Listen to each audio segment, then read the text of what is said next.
Bueno, buenas noches, compañeros, profe. Mi nombre es David Maldonado y yo voy a exponer sobre el tema del análisis del rendimiento del jugador de fútbol. Eh, este análisis se divide en cinco partes o en cinco apartados, podemos decirlo así, que es una evaluación física, una evaluación técnica, una evaluación táctica, evaluación psicológica y una evaluación social, eh, que yo lo nombré así por lo que estuve investigando. Vamos a pasar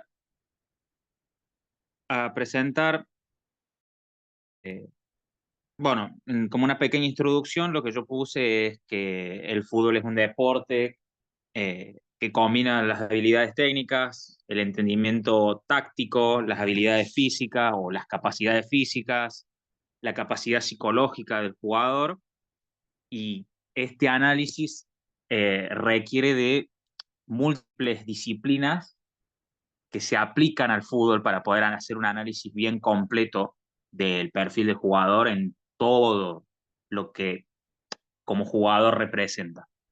El primer apartado, pase a la siguiente hoja, profe, es la evaluación física, que a su vez se divide en tres apartados más, que es la capacidad o la resistencia aeróbica, que, bueno, se mide la capacidad del jugador de aguantar durante un partido, cómo está físicamente, que esto le ayuda a, digamos, jugar a un alto nivel durante los 90 minutos. Ahí lo que yo puse es que en promedio el jugador corre entre 10 y 12 kilómetros por partido, y las pruebas se suelen realizar, o por lo menos lo que yo encontré, es el yo-yo test o el test de Cooper, que es lo que más se suele usar para medir el valor de oxígeno máximo y la resistencia del jugador. Después tenemos el análisis de la velocidad y la aceleración, que es la capacidad del jugador de realizar sprints cortos, largos, la capacidad explosiva del jugador de, digamos, de en un segundo alcanzar su máxima velocidad, la capacidad que tiene para correr en campo abierto. eh, y este es un ejercicio, digamos, con el que se puede medir, son los sprints de 10, 20, 30 metros, cronometrando el tiempo para ir analizando la velocidad o la capacidad del jugador. Ah, perdón, son cuatro apartados. Son cuatro apartados. Tengo mal hecho entonces. Bien, no importa. Eh, Después tenemos la fuerza y la potencia, que es la capacidad del jugador eh, para aplicar, digamos, el remate a la pelota, la potencia del cuerpo, o la explosividad del momento para sacar su nombre de encima. Son las capacidades físicas que son claves para ganar los duelos, tanto defensiva como ofensivamente, la potencia en el salto, la fuerza máxima del jugador, que esto se consigue con o bien ejercicios en el gimnasio o ejercicios específicos con pesos o con cargas. Y después tenemos la flexibilidad y la capacidad de recuperación, que es, digamos, todo lo que conlleva la capacidad del jugador de recuperarse de una lesión, la flexibilidad en sus músculos, todo el análisis más centrándonos en la anatomía del jugador. Eso sería como apartado general, el apartado físico. Después pasamos a un apartado técnico, donde acá tenemos dividido entre control de la pelota, la presión de los pases. Baja un poquito más, profe, por favor. La capacidad de finalización y digamos, la técnica defensiva. En la capacidad de control de pelota se lo mide al jugador en diferentes situaciones, cómo reacciona ante diferentes presiones y cómo el control de la pelota puede variar en diferentes situaciones de juego. Un ejemplo que yo puse, digamos, como así muy en general, es en un rondo donde el jugador que pierde la pelota, tiene que ir al medio, siempre tiene un hombre presionándolo, también puede ser un juego en espacios reducidos para ver la capacidad del jugador de controlar la pelota, como digo, en situaciones de presión. Luego tenemos la precisión del pase, que se va analizando la capacidad del jugador a la hora de hacer pases cortos, pases largos, pases filtrados. Se mide en general durante un partido, digamos, se analiza de la cantidad total de pases del jugador, cuántos ha hecho correctamente, cuántos han sido pases filtrados, cuántos pases han roto línea, obviamente aplicado, digamos, a cada posición dentro del terreno de juego. Después tenemos, bueno, el análisis de la capacidad del jugador a la hora de definir de cara al arco. Eh, También se suele medir como un promedio de cuántas veces patea el arco, cuántas entran, o de cuántas veces patea, van al arco. Eh, y bueno, también tenemos el análisis de la técnica defensiva, donde los jugadores se mide la capacidad de anticipación, la capacidad de intercepción, la lectura de juego del jugador eh, dentro de una circunstancia de partido, como digo, la capacidad de anticipar, la técnica a la hora de cortar, por ejemplo, la barrida, las entradas y todo eso. Se suele, porque yo puse acá el ejemplo de que un ejercicio de 1 versus 1, donde el jugador tiene que recuperar la pelota de un atacante en un espacio reducido y se analiza la postura defensiva, los tiempos, la capacidad de reacción y la efectividad para recuperar la pelota. Eso sería todo dentro del apartado técnico. Bueno, después la evaluación táctica es todo lo que ya va relacionado a lo que es dentro del partido, lo que es el posicionamiento, la comprensión sobre todo del juego, el entendimiento con los compañeros. Bueno, los apartados son comprensión del juego, que es el jugador se lo pone en situaciones de juego real, en la que, dependiendo de la posición, siempre se lo analiza, eh, como digo, dependiendo de cada posición. Supongamos, un mediocampista defensivo se le va a analizar en el posicionamiento, en timing a la hora de salir a cortar, en el entendimiento de cuándo desprenderse en ataque, cuándo retroceder, cuándo meterse, por ejemplo, entre los centrales, cuándo salir a banda. Entre eso se lo va midiendo. Y digamos, eso dentro de la capacidad de comprender el juego en general. Y después viene de cada jugador entiende en la posición en la que ocupa, dónde ubicarse en la cancha, qué espacios ocupar, por ejemplo, cuando un compañero se desmarque o realice una diagonal, todo lo que en cada posición y su funcionamiento.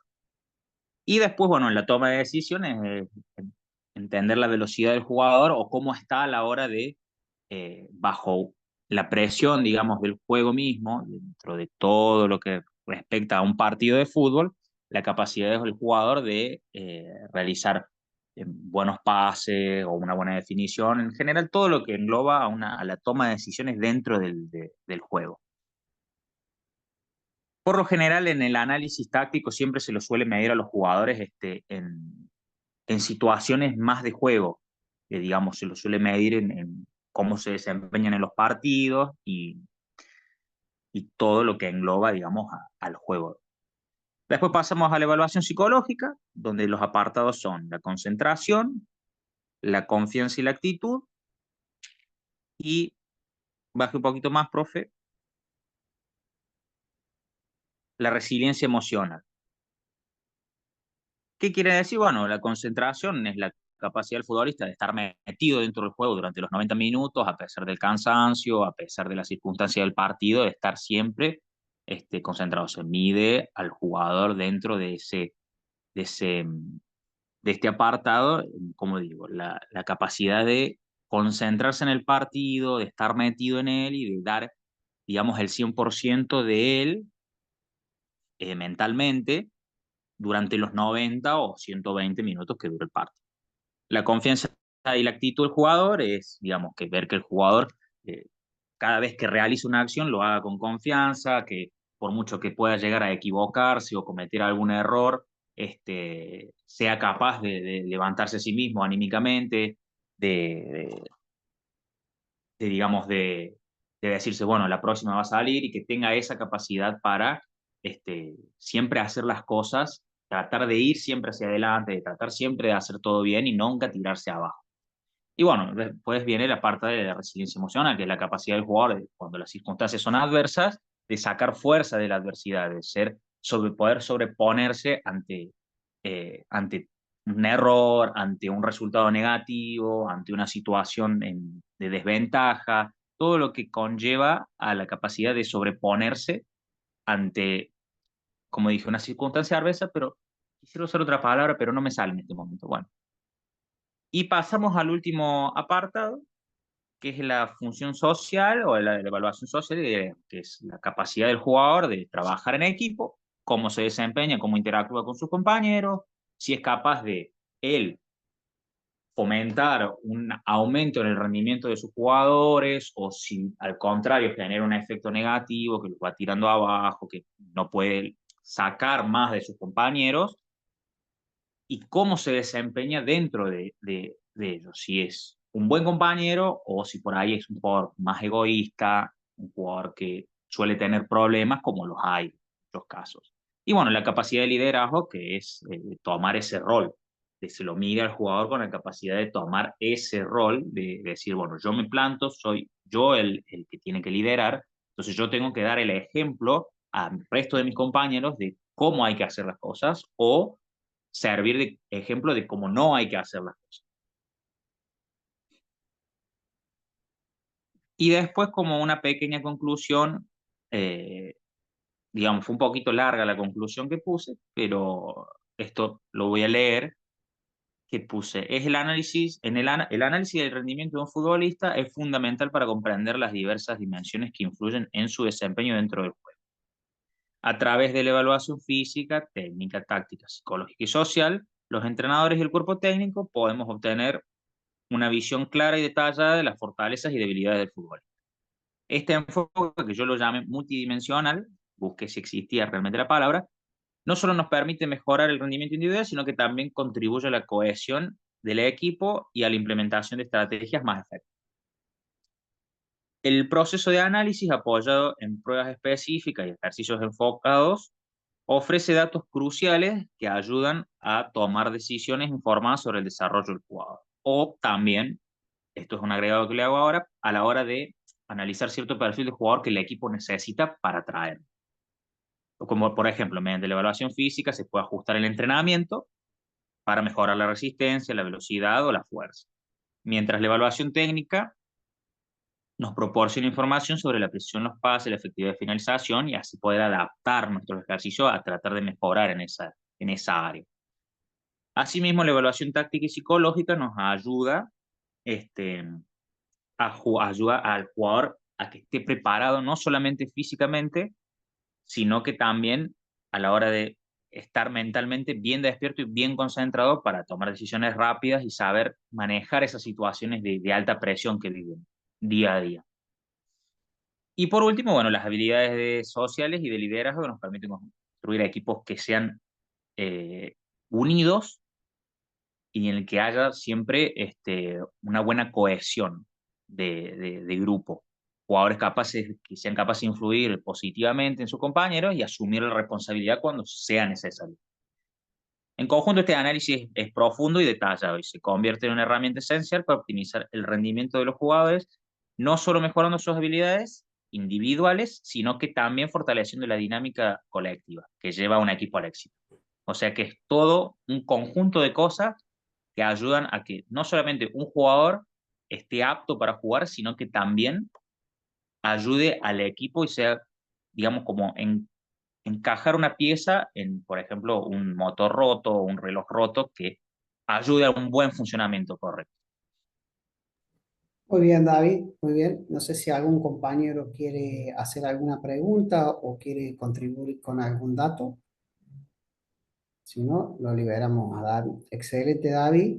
Yo solamente te voy a hacer algunas preguntas y bueno, vamos a ver. Dentro de la capacidad técnica, es de la capacidad Sí. física. ¿No? Vos has nombrado cuatro capacidades. ¿En cuál te apoyaría? Bueno, tu equipo, ¿en cuál se apoya? Digamos. ¿Cuál es la capacidad para tu equipo ideal? Es la que vos más prevaleces. Todas son importantes.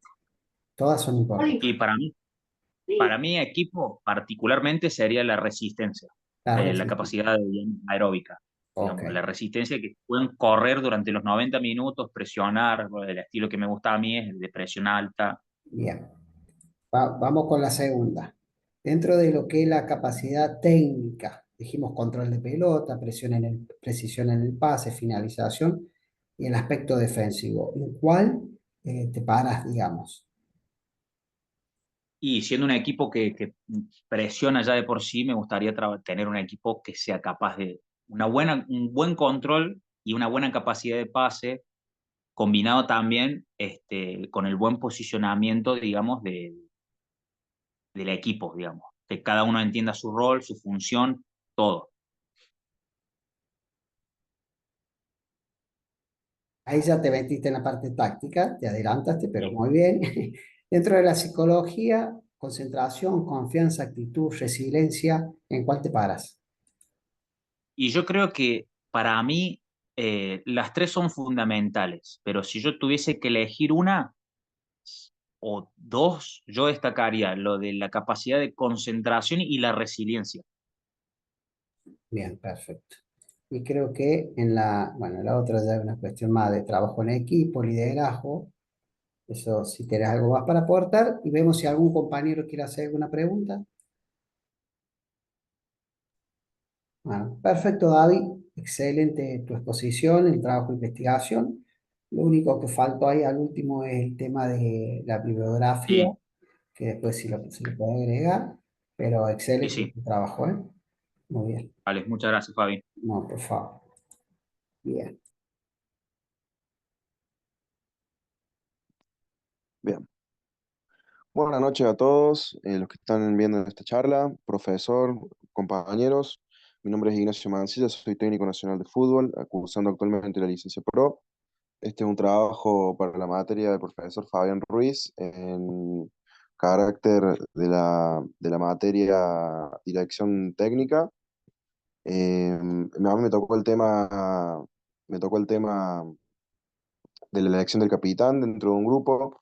Antes de avanzar con cómo se elige el capitán al referente de un equipo, tenemos que saber bien cuál es la definición de ser un capitán, qué es ser el capitán de un equipo, que el capitán de un equipo de fútbol es el jugador elegido para ser la extensión del entrenador y por lo tanto el líder sobre el terreno de juego, que también representa a los jugadores y a los compañeros del mismo equipo, así como también es el único jugador que tiene disponible el árbitro para dirigirse en los momentos del partido. ¿Sí? Avanzamos a la siguiente diapositiva, profe. Bien, un capitán también es una persona que dirige o encabeza a un grupo para guiarlo hacia un objetivo en común. El puesto se otorga a aquellos jugadores quienes del resto del equipo respeta y quienes confía para que guíen el equipo en la dirección correcta.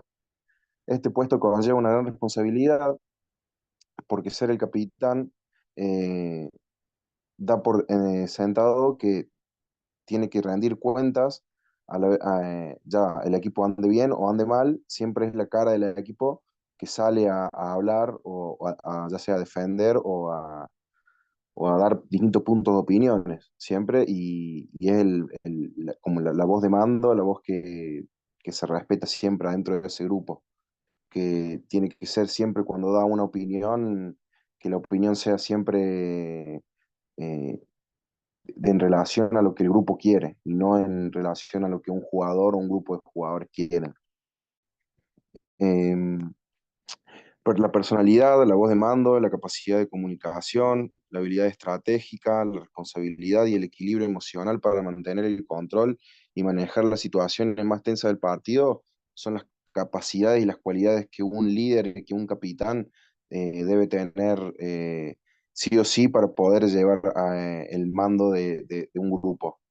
Generalmente estas cualidades se las da la experiencia y la veteranía. Pasemos a la siguiente diapo, profe. Bien, ¿quién son los encargados de elegir el capitán del equipo? Se preguntarán. Eh, ¿La decisión es del entrenador o puede ser también del plantel? Ambas opciones son viables, pero se deben tener en cuenta diferentes contextos para poder aplicarlas también. En el fútbol profesional y en el fútbol amateur es muy habitual que los mismos compañeros del grupo, los mismos jugadores, sean los que tomen la decisión de elegir al capitán y siempre eligen al jugador que se destaca dentro del grupo, ya sea por personalidad o por las cualidades que hemos mencionado anteriormente. Esta decisión siempre, obviamente, tiene que ser consensuada entre todos y una vez que la decisión ya esté tomada, se le debe dar aviso al cuerpo técnico y al entrenador.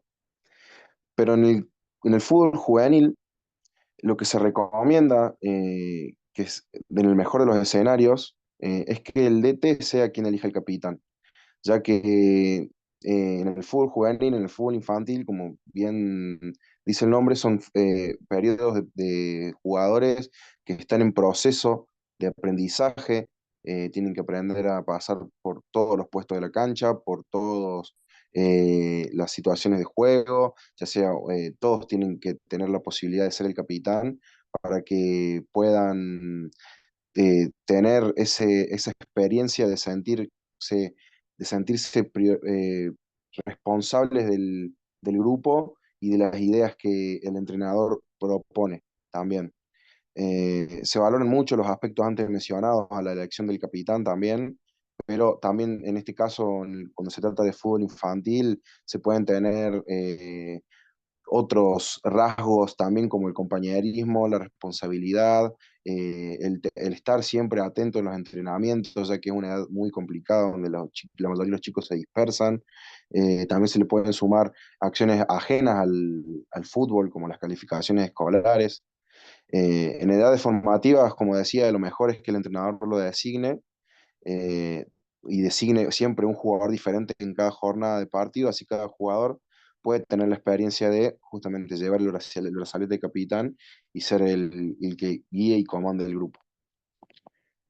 Bien, ya con eso finalizaríamos la exposición. Espero que esta presentación les haya servido para poder identificar y seleccionar de manera correcta al capitán de su propio equipo. Saludos. Muy bien, excelente, Ignacio. No sé si algún compañero quiere aportar alguna idea o hacerle alguna pregunta a Ignacio. Ha sido excelente la exposición. Sí, una consulta, profe. Héctor Sí, Holstein.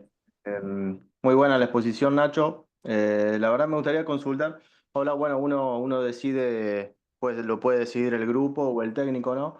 En base a las características o puede ser la posición también que influya la posición del jugador dentro de la cancha.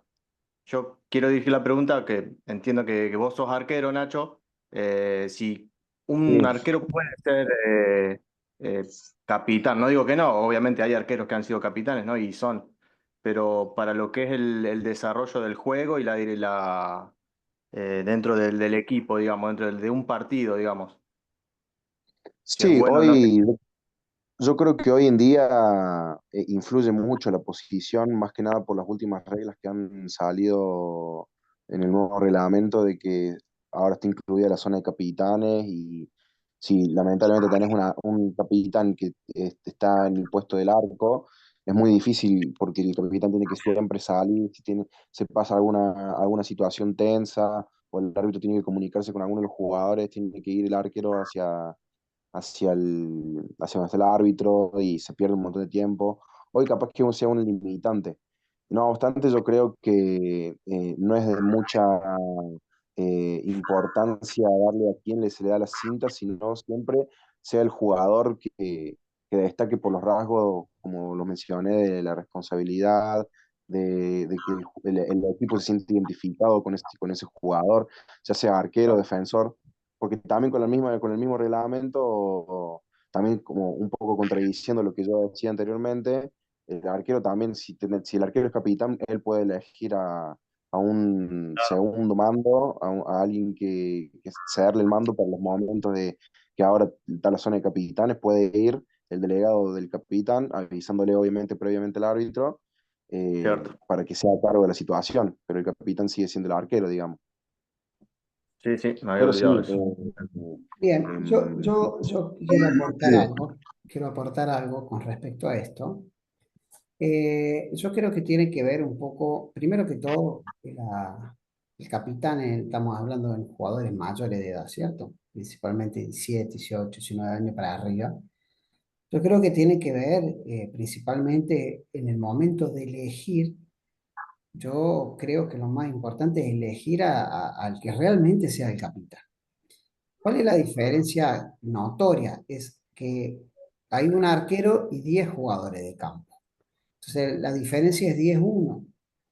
Ahora, si vos tenés un arquero que tenga todas las características para ser un buen capitán, tiene que serlo.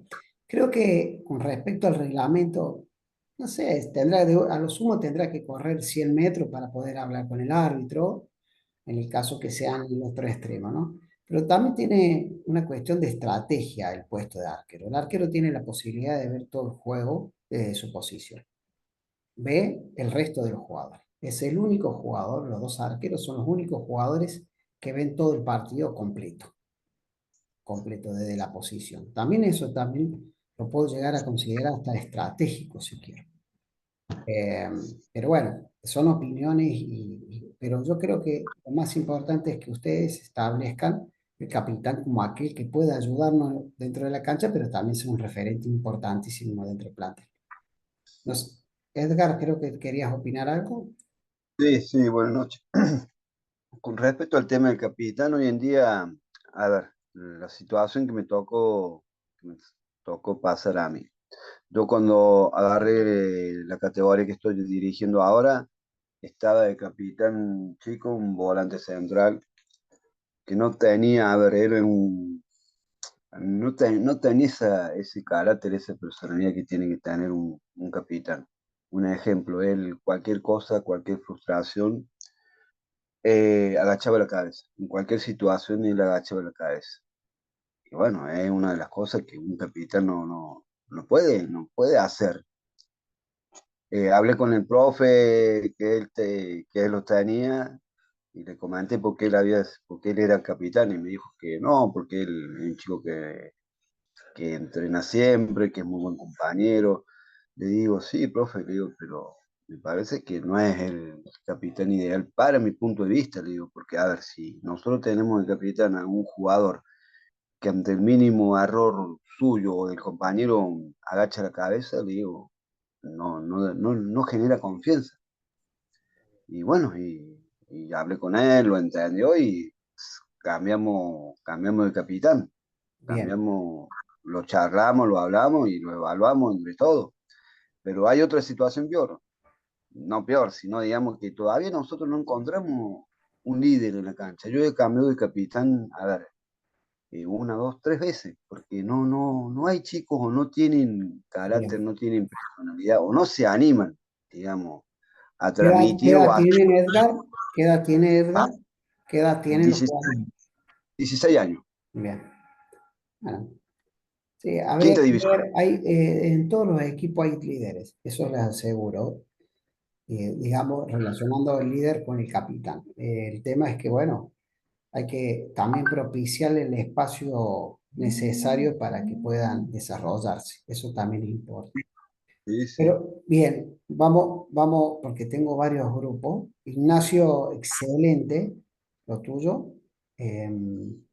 Así que nada, ahora vamos a continuar con los compañeros que siguen.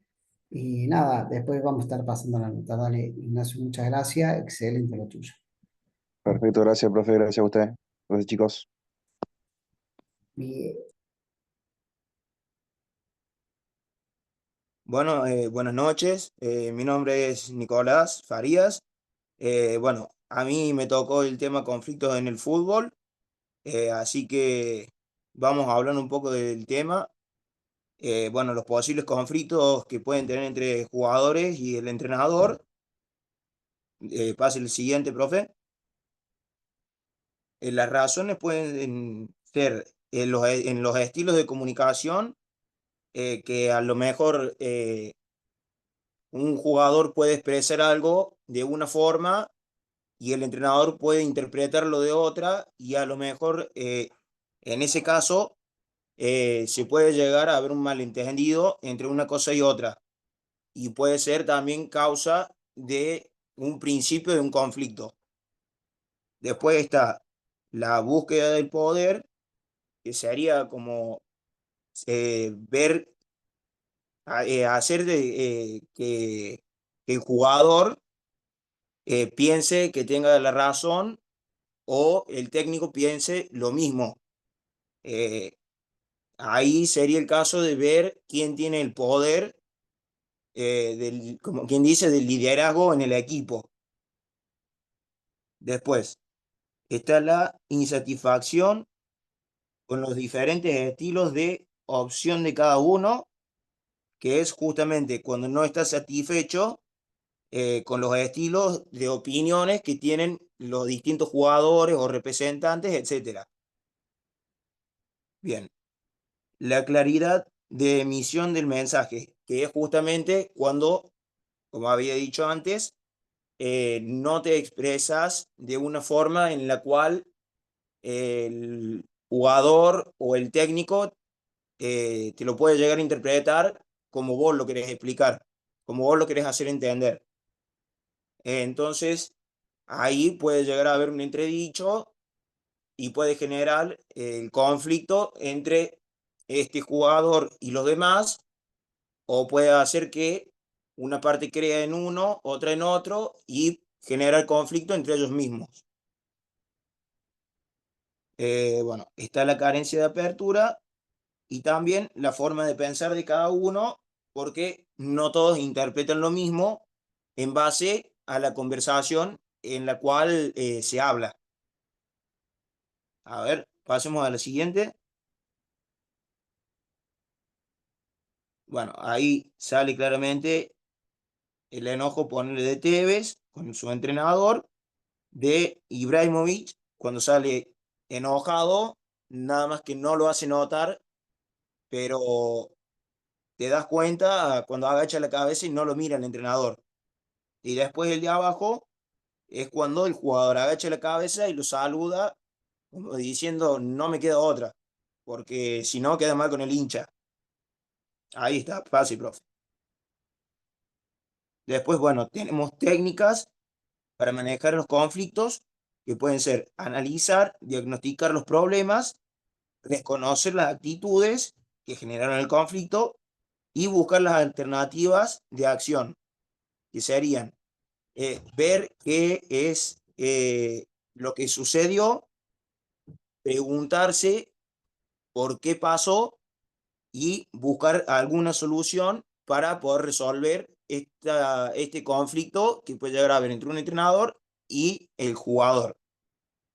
Después está desarrollar la habilidad de negociación, llevar los asuntos a votación cuando no se puede llegar a la unanimidad, que sería llegar a un acuerdo entre algunos jugadores y otros, o el cuerpo técnico con jugadores, etcétera. Bueno, recurrir a la negociación y arbitraje, y después practicar técnicas de relajación para eh, serenarse y mantener el control de las emociones. O sea, sería básicamente respirar hondo, tratar de quedarse, como suelo decir yo, en el molde, para no generar ningún conflicto y no perjudicar al equipo en sí. Sería más o menos eso, profe.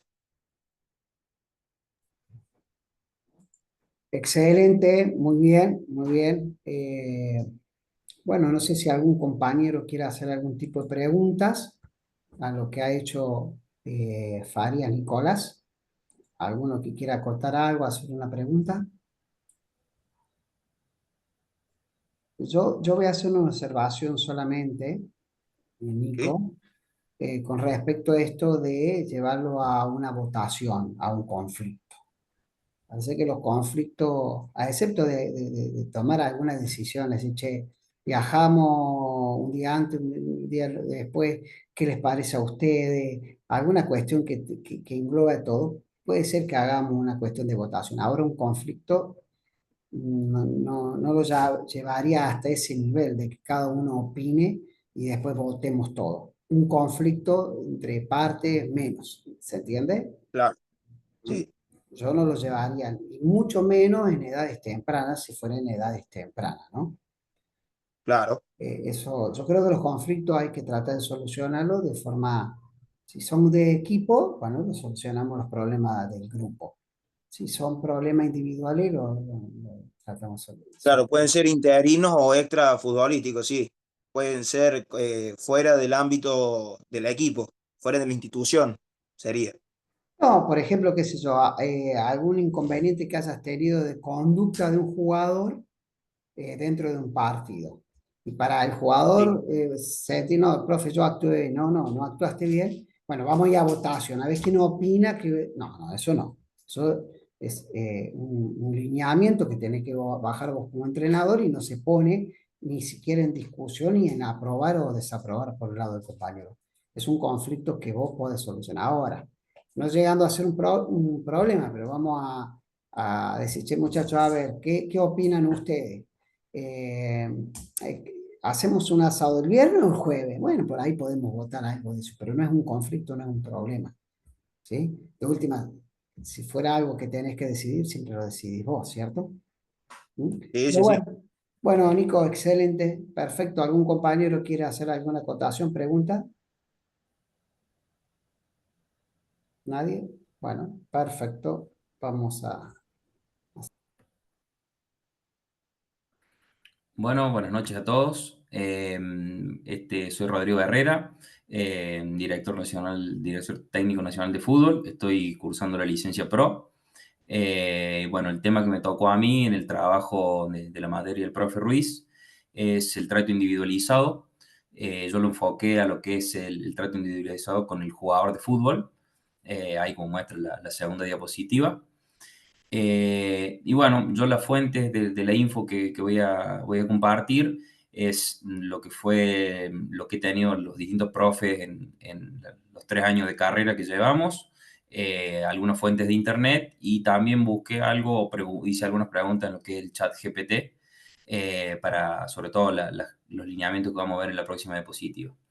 ¿Qué es el trato individualizado? Se refiere a la relación con el jugador profesional de fútbol y a lo que sería una atención directa, personalizada, uno a uno, para todos los aspectos que es un técnico con el jugador.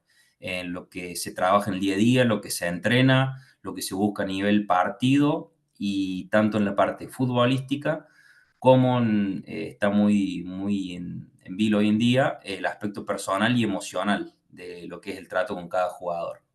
Antiguamente, los entrenadores y los cuerpos técnicos, sobre todo por lo que nos comentaban algunos profes en el curso, el enfoque era tratar a todo el plantel por igual, sin distinción de lo que era a lo sumo lo que es el puesto del jugador. Los defensores hacían una parte, los atacantes hacían otra, pero después todo lo que era la preparación física, lo que era la táctica y demás, antiguamente era más global y hoy en día esto está cambiando mucho y se ven los beneficios de enfocar o de diferenciar cómo se trabaja según un montón de características y de aspectos puntuales, de cuestiones de nutrición, tácticas, técnicas, psicológicas, etc. Si pasamos a la próxima diapositiva, eh, ahí, bueno, están algunos de estos puntos básicos que yo mencionaba. Lo que sería la preparación física, bueno, tratar con cada jugador. Hoy en día, los cuerpos técnicos en general tienen a nivel profesional mucha gente, entonces tienen la posibilidad de hacer esto, de diferenciar y ver cuál es el peso óptimo de cada jugador, la mejor condición física, hacer un análisis individual. Los PF tienen datos, hay mucha, lo que es Big Data y lo que es el análisis de rendimiento, se hace individual. Después, para lo que es el análisis técnico y táctico, Ahí, bueno, según el puesto, por ejemplo, hoy en día se hacen trabajos diferenciados dentro de lo que son los defensores, sean si son centrales o si son laterales, se trabajan aspectos distintos y puntuales en la búsqueda del óptimo rendimiento. A su vez, ver las fortalezas y debilidades de cada jugador en los aspectos tácticos y técnicos para reforzar los puntos buenos y trabajar en lo que está tal vez en déficit. La nutrición y la recuperación también va de la mano de lo que era la preparación física. Se hacen muchos estudios, sobre todo en las pretemporadas, se hacen análisis y test para ver la base del jugador y a partir de ahí buscar optimizar todo, sea con la alimentación, con el descanso y demás. Lo que es apoyo psicológico, mental y gestión del estrés y la presión, bueno, hoy está muy de punta esto y tanto jugadores como técnicos plantean que es algo que antes no se hablaba, no se tenía en cuenta y que es muy importante comprender y entender al jugador, no solo lo que se ve en la cancha, sino lo que hay atrás del jugador en cuestiones personales, familiares, momentos de la vida de cada uno, momentos de estrés, situaciones por las que pasa el jugador, que bueno, si se hace un acompañamiento adecuado con cada jugador, sería mejor el rendimiento. Después lo que es desarrollo de habilidades específicas, tratar lo que es cuestiones, por ejemplo, de comunicación, de liderazgo, lo que son jugadores que tienen estas características, aprovecharlos para el bien del equipo y los que le falta y tal vez necesitemos mejorar esto, trabajarlo de manera individual suele ser muy importante. Después, en lo que es el aspecto de planificación de la carrera y los objetivos, acá, hablando de este trato individual, lo que es un juvenil versus un jugador experimentado van a estar en distintos momentos de su carrera y bueno, a partir de eso, lo que el entrenador tiene que trabajar con cada uno o puede trabajar con cada uno va a ser diferente y es importante identificarlo para sacar lo mejor de cada uno de ellos. Y después, según el perfil del DT, hoy por ejemplo está el tema de Scaloni, que es muy cercano con sus jugadores, y está el tema de Bielsa, que es algo que está en este momento en todas las redes y en todas las noticias por un trato, tal vez él no es no está tan de acuerdo en tener un trato cercano con el jugador, y bueno, han salido noticias de que los jugadores de Uruguay no están tan de acuerdo con esto y bueno, son distintos estilos, que no significa que uno esté bien o esté mal, pero bueno, hoy en día es importante. Como último, puse un link a un video de una charla que dio, una entrevista que dio Rodrigo de Paul después de obtener la última Copa América, donde él cuenta lo importante que es para él esto del trato personalizado que tiene Scaloni para con sus jugadores. No sé si lo podamos ahí reproducir, profe.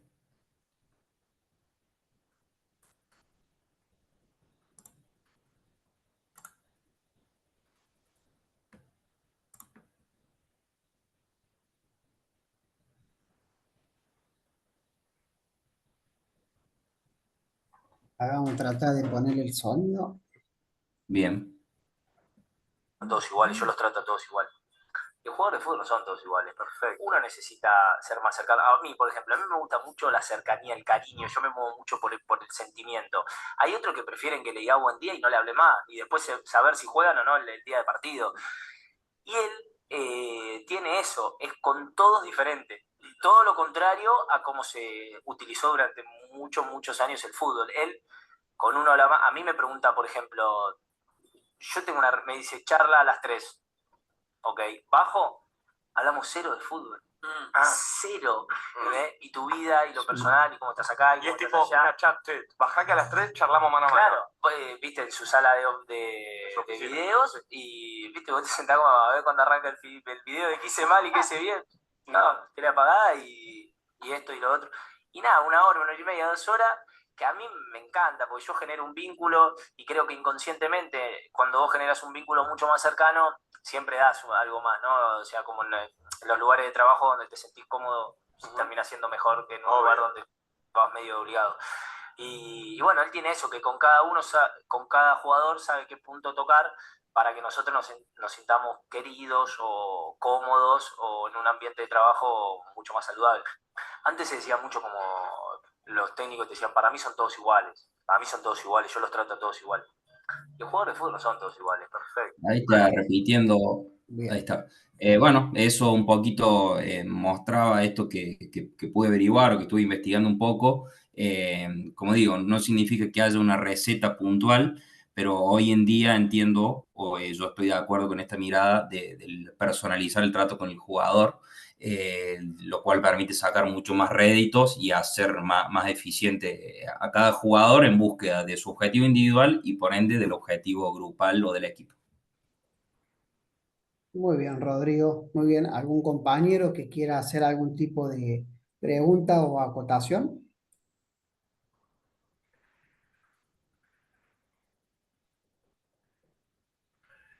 Bueno, Rodrigo, excelente porque no ha habido ninguna duda, así que excelente tu trabajo, su preparación muy buena, ¿eh? Muchas Excelente. gracias.